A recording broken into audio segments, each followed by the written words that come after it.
Greetings and bienvenue, Midnight Crew. Thank you for returning to this broadcast, and welcome to new viewers joining us for the first time. If you like a video, then feel free to subscribe. Last year, Interstate 40 westbound near Raleigh, North Carolina. The day before my buddy called to tell me a mutual friend got killed in an accident. Was a passenger in her dealer's car. Was a junkie for that H, so they likely were both having the nods. Their car went full speed into the ass end of a stopped trailer, unnerving being that I'm a truck driver myself. If you drive as much as me, you see accidents so many times. I kinda joke sometimes with other drivers about having PTSD because of it, but this one hit home for me in a bad way. Anyways, leaving my delivery, headed for the interstate, going down Harrison Avenue, no one else on the road. Waiting at the red light to turn left onto the ramp when I see way behind me a fire truck with lights on. It's really far behind me. Light turns green. I can go, but I know he's probably headed to the highway too. If I do, I'll be merging really slow and I might slow him down. Screw it. Put my flashers on and pop my brakes. About 10 to 15 seconds later, he reaches the light, goes around and gives a thank you honk. Oh, fuck me. Another one. See a second fire truck, or maybe ambulance, can't remember. Might as well wait for it too. Wait and let him get to the ramp, then release my brakes and get on after he goes around me. Drive maybe 3 or 4 miles, see the whole interstate is blocked. Really bad scene, rolled truck in a car that is in bad shape. I'm the first one there aside from the emergency responders that are now getting all their gear out. After a few minutes, I remember my coworker was going back this way too. Call him to warn him about the accident. Okay, dude. Good looking out. I'm just wrapping up unloading here at the store. After about 30 minutes, cars accumulated behind me. Some pulled up to my left. Can see the fire chief and a group of EMS and firefighters talking in a circle, and he points at my truck. They hold the other traffic and flag me through. Felt good they waved at me. Must have acknowledged the fact I waited for them back at the ramp. Drive through carefully, trying not to run over debris. Continue on down the road. Feeling awful about what I said to my buddy about that girl who died now. Really starting to sink in. Finally make it back to the distribution center. Do my paperwork and turn it in. Pull around to the back side and find my favorite parking spot. Good Wi-Fi signal. The friend that I called is parked there. Somehow he made it back before me. Call him, what the hell, did you take a shortcut? What do you mean? He insists that whatever accident there was must have been cleared up by the time he went through. Not the type of dude to play games or lie. Somehow he left later than me from further away and made it back sooner, without ever seeing an accident or getting slowed down, taking the same route while I left earlier, saw the accident, got held up by it, and was even let through earlier than everyone. To this day, he still insists he didn't see anything. Be me but 20 years old. Neat, wasting my time playing vidya, browsing Chan. The family has a hazelnut field on a mountain in our village. Not a field for a chocolate factory, but can make a decent amount of money by harvesting and selling. We usually hire strangers to harvest regularly. Tell my family that I need a job. They say I can keep the money if I harvest hazelnuts from our field and sell them. Accept and travel to the village in summer. My aunt is staying here too. She makes the food. I climb the mountain, harvest hazelnuts all day and come down to eat. Take my father's rifle with me.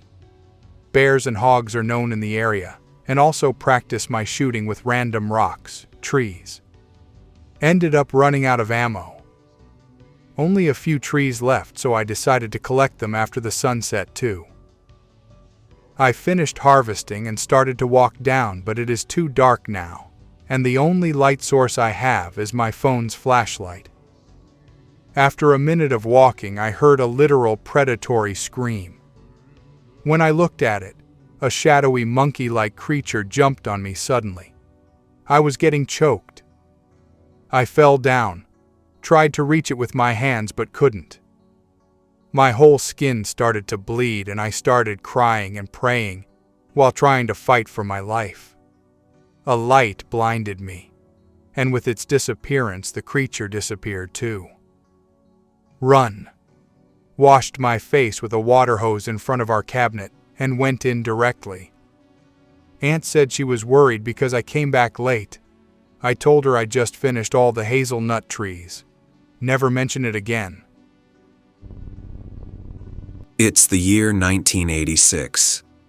My then young parents purchased a small wooden house with 0.6 acres of land in Minnesota. The area was surrounded by thick woods. It's basically in the middle of nowhere. The house is in the right corner of the 0.6 acre field. They spend their first night there. Mom tosses and turns. She's unable to fall asleep for some reason. She then hears noises of some vermin crawling in the gap between inner and outer walls of the house. She feels unsettled for a moment, but then remembers that the previous owner had told them that rats do live in that gap, but they never enter the living area of the house. She's relieved and then proceeds to stare at the ceiling. They had left the window open so that the air could enter the room. The crickets had been silent for a long while. She could hear an occasional bird screech. Other than that, it was dead silent. Then she hears a noise that terrifies her to the core. It was a fairly distant, but not a loud, and an unmistakable cough.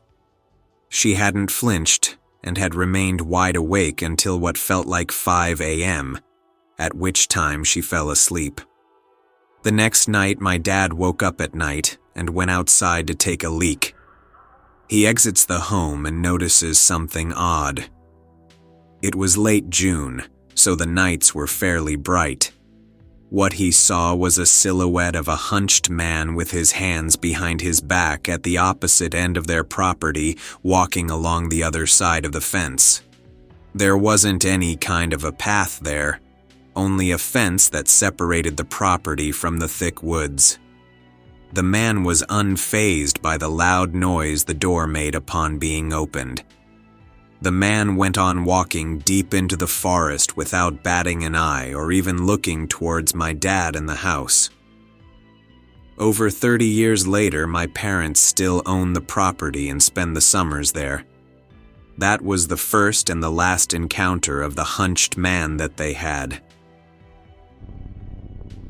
I've always had a weird amount of coincidences happen to me, like thinking of an obscure singer, and the next day again I'll hear a song by them at a supermarket, or thinking about someone from my past, and within an hour they message me. It's always been consistently weird enough for me to ponder it, but never enough to fully accept it as paranormal. I was waiting at a bus stop around 10 o'clock at night, once after taking my usual night walk around town just listening to music. I was dealing with a recent breakup from a long-term relationship and feeling like shit, so my songs were reflecting this.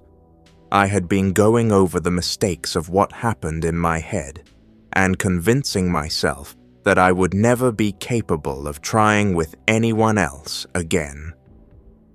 I was still ruminating when I arrived at the bus stop.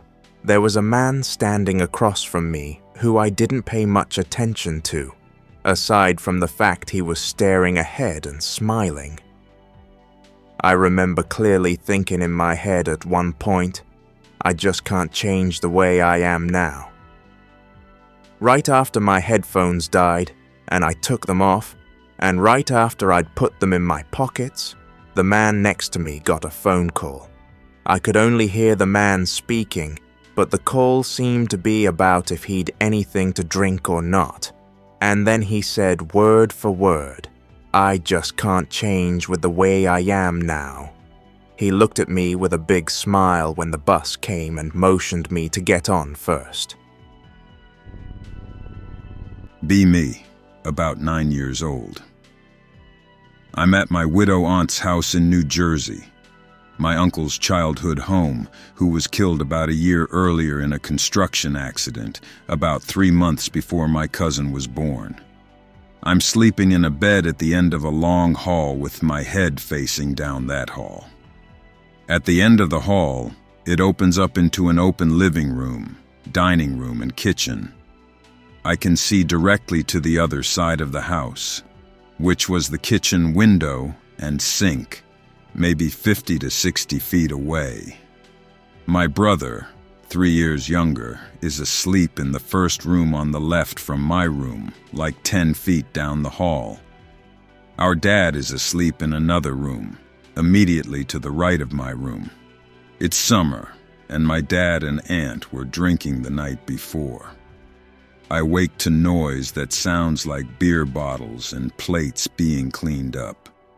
That clanking sound, as if you were scooping them up and moving them on a countertop. My groggy eyes opened, and way at the other end of the house in front of that kitchen window at the sink was a long-haired female figure visible in the super early morning light. I figure it's my aunt, and that it's time to get up, so I go to the bathroom down the hall and to the right, directly across from my brother's room. I finish pissing and open the bathroom door to find my petrified younger brother. "Did you see that?" "Yeah, it's on XYZ.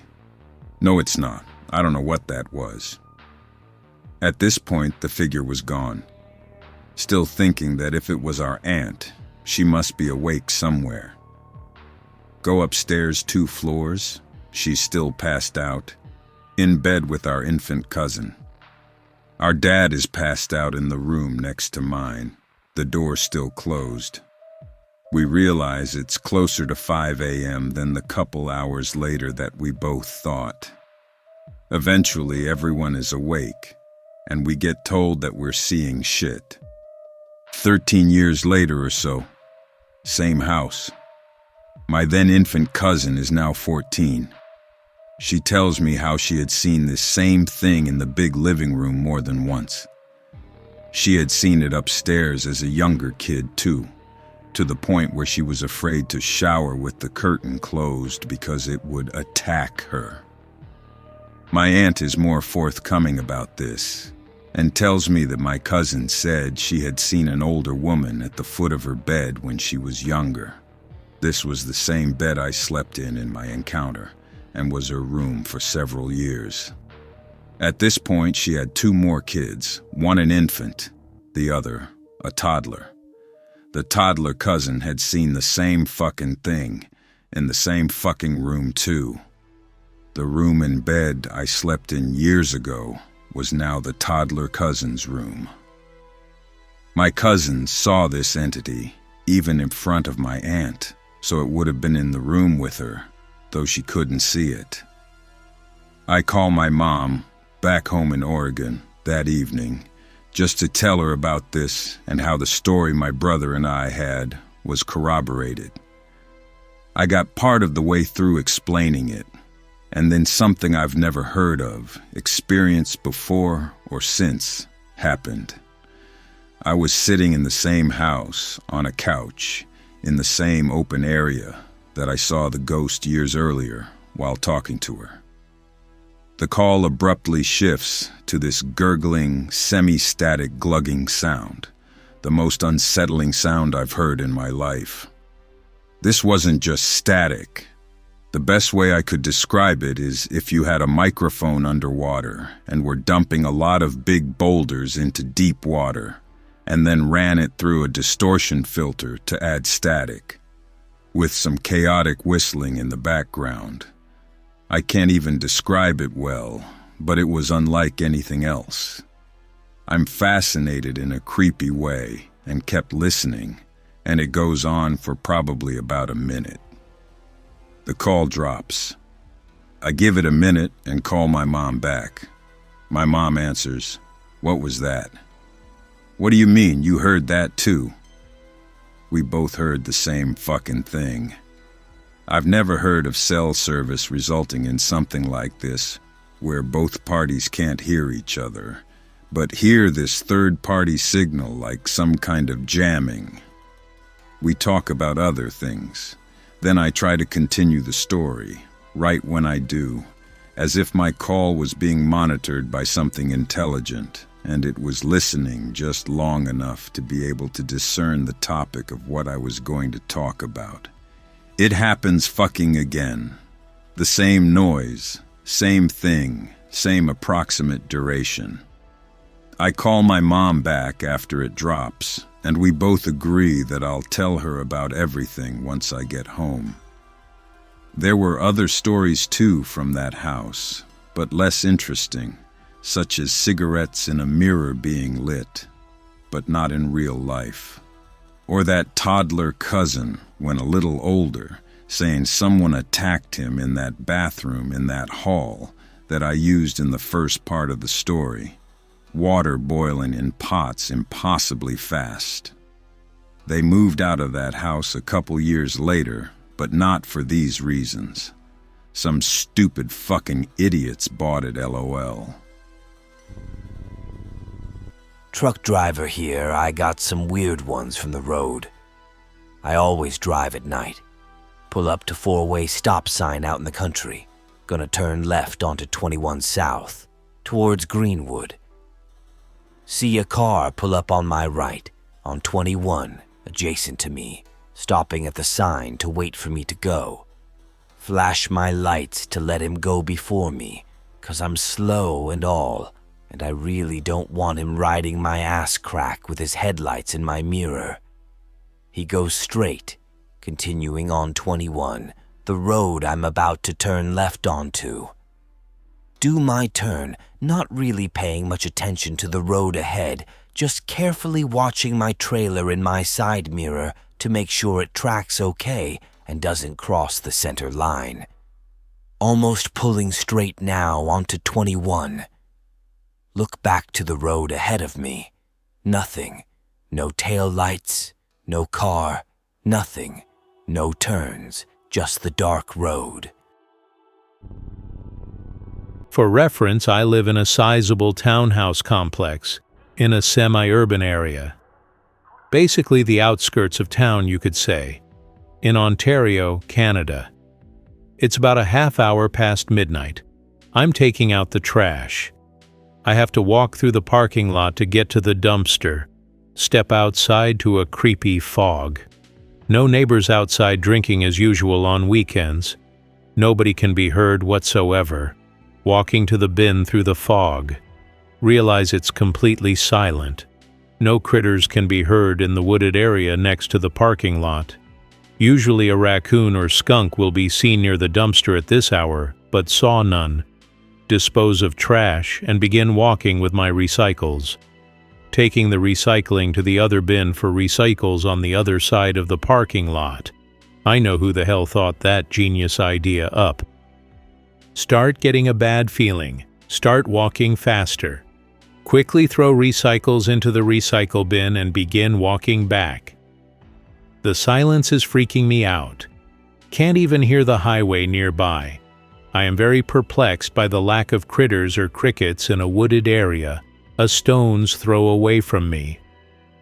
I instinctively check down around every corner and down every pathway en route to my townhome. I am expecting someone to be looking back at me. I feel as if I am being watched. Quickly return to my townhouse. Both my cats, which do not get along and do not share space, they fight, are sitting atop the stairs together, side by side and low to the ground, staring at the door as I come in. Creeped out, did not enjoy. Usually the sensitive to ghosts kid around my family. Apparently when I was really young, I was scared to stay at a relative's house because of a ghost. Turns out they'd seen their own mother there regularly. Fast forward to my school years. I'm known as the ghost and paranormal kid around my friends. Always researching, reading stories. Already becoming disillusioned because of how many hoaxes there are. Literally in middle school and arguing with adults about how the Warrens are frauds. This doesn't really make it to my friend group. Stay the night at a friend's house, and despite not believing it anymore, I can't help but feel that spiritual pressure that I felt when I was younger. This is like 10 times the feeling of a kind mother.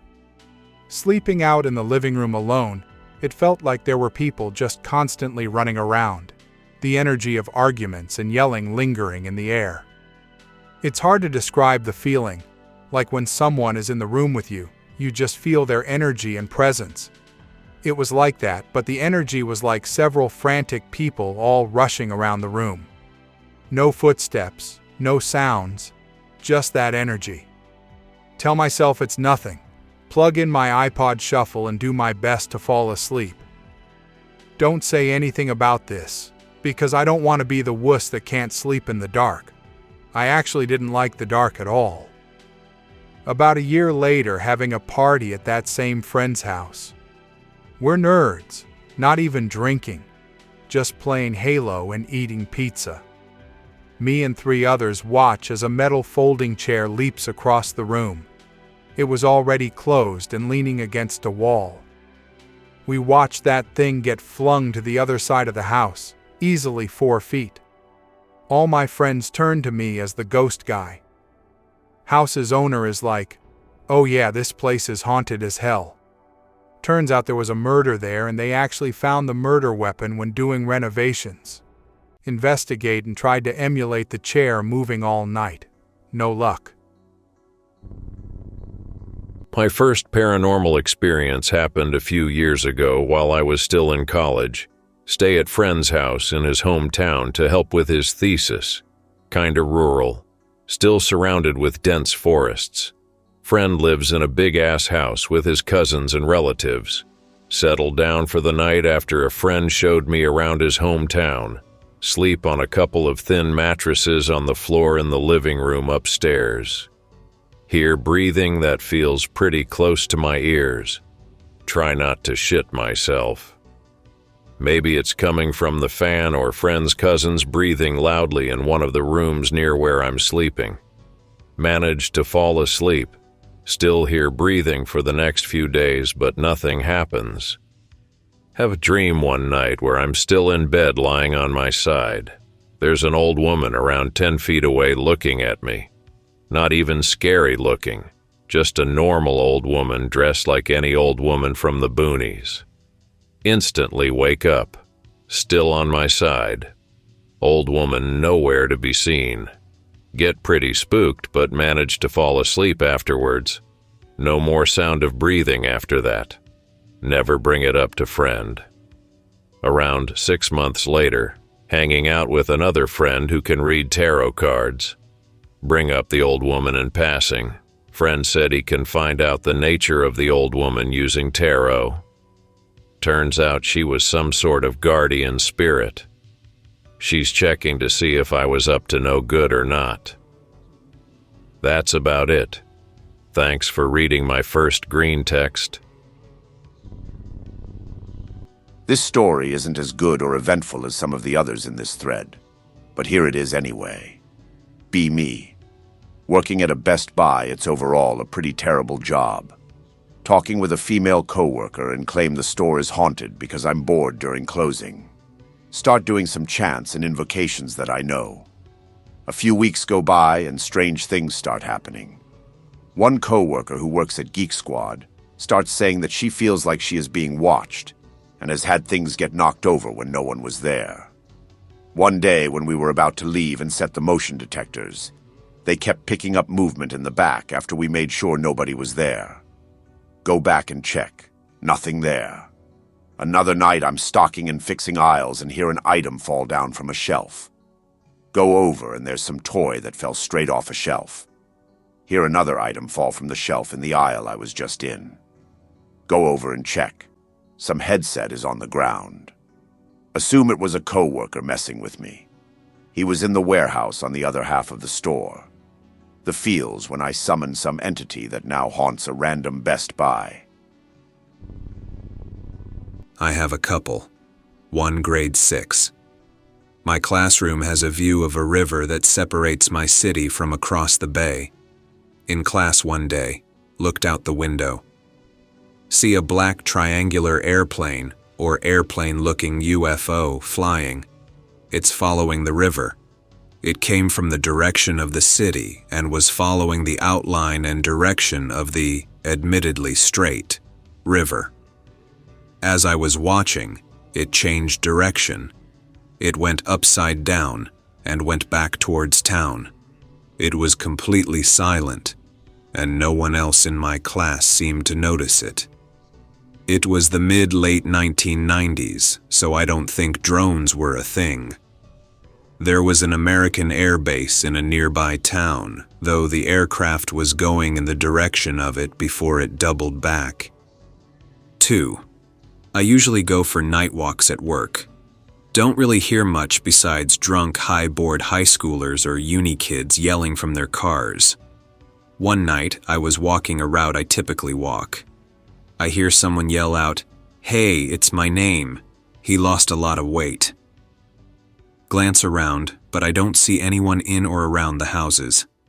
Granted, it was dark, and most of the houses had their lights off. Continue walking. The same voice said, "Look at my name walking fast," and laugh as I walk under a street lamp. This was a couple years ago. Haven't heard the voice or person after. Interstate 95, Virginia, 2017. Listening to Alex Jones' podcast. He was ranting about crazy, dumb shit as usual. I listened for entertainment mostly. Not a single person on the road, just me. Kind of odd for Interstate 95. Even in the early morning and late night, laughing about Alex Jones's craziness. Approaching the on-ramp merge area on the right, about a quarter-mile away. See a grouping of headlights that look like they are on the ramp. Well, time to get over. These idiots probably don't know how to merge. Start drifting into the second right lane. Alex Jones is talking about how they are tracking us, how they try to intimidate us, etc., going through various tactics that the government has used to intimidate and censor him, blah blah. Out of nowhere, police lights right on my ass on both sides of my trailer. That group of headlights that was merging is 4 black SUVs, and they are hauling ass, can hear their engines over my big-ass diesel.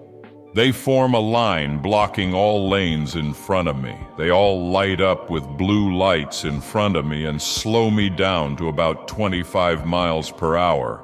My heart sinks to my stomach. I mean, it happened so fast I was surrounded almost instantaneously. Immediately turned my stereo volume down to 0, heart beating like crazy. What the fuck? We ride like this for about another quarter mile. Suddenly they turn off their blue lights and all speed off into the distance. It was so well coordinated. The ones that snuck up behind me must not have had their headlights on at all. The ones that merged in, like I said, were mossing at 100% throttle. They sounded like fucking NASCAR. No idea what it was about, but I didn't listen to any more Alex Jones for like a week after that shit. I hope that you enjoyed tonight's broadcast. If you enjoyed tonight's story, then please subscribe to the channel as more Greentext will appear daily. A new broadcast will appear when the clock strikes midnight Central Time.